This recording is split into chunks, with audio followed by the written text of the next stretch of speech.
ছাত্রদের আন্দোলনে উত্তপ্ত হয়ে উঠেছে ভারতের রাজধানী নয়াদিল্লি। নয়াদিল্লিতে মেডিকেল ভর্তি পরীক্ষা সংক্রান্ত প্রশ্ন ফাঁস ও অনিয়মের প্রতিবাদে আয়োজিত সংসদচলক কর্মসূচিকে কেন্দ্র করে ব্যাপক উত্তেজনা ও বিক্ষোভের মুখে ভারতের প্রধানমন্ত্রী নরেন্দ্র মোদী সংসদ ভবন ছেড়ে পালিয়ে যেতে বাধ্য হয়েছেন।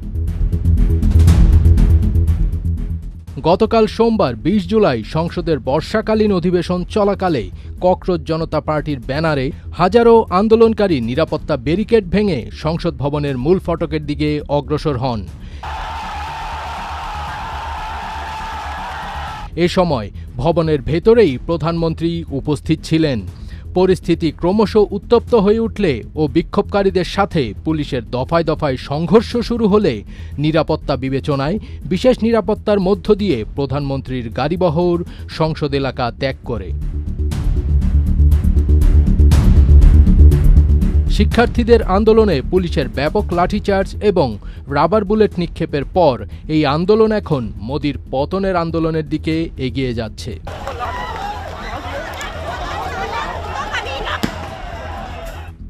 নয়াদিল্লিতে বিক্ষোভে অন্তত ১৮০ জন আহত হওয়ার একদিন পর ভারতের তেলাপোকা জনতা পার্টির আন্দোলন মঙ্গলবার শিক্ষামন্ত্রীর পদত্যাগ না করা পর্যন্ত তাদের আন্দোলন চালিয়ে যাওয়ার অঙ্গীকার করেছে।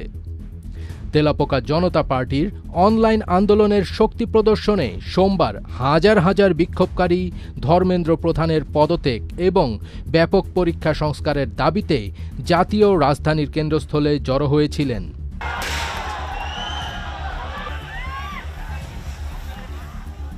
মে মাসে যাত্রা শুরু করার পর থেকে সিজেপি সোশ্যাল মিডিয়ায় লক্ষ লক্ষ অনুসারী অর্জন করেছে, যা ২০২৪ সালে তৃতীয়বারের মতো ক্ষমতায় আসার পর থেকে হিন্দু জাতীয়তাবাদী প্রধানমন্ত্রী নরেন্দ্র মোদীর জন্য অন্যতম বড় চ্যালেঞ্জ তৈরি করেছে। সিজেপির আশুতোষ একটি সোশ্যাল মিডিয়া পোস্টে বলেছেন, আমরা থামব না, প্রধানকে বরখাস্ত করতেই হবে। মঙ্গলবারও শত শত বিক্ষোভকারী যন্তর মন্তরের প্রতিবাদস্থলে অবস্থান করছেন, যাদের অনেকেই শিক্ষা ব্যবস্থায় ব্যাপক পরিবর্তনের আহ্বান জানাচ্ছিলেন।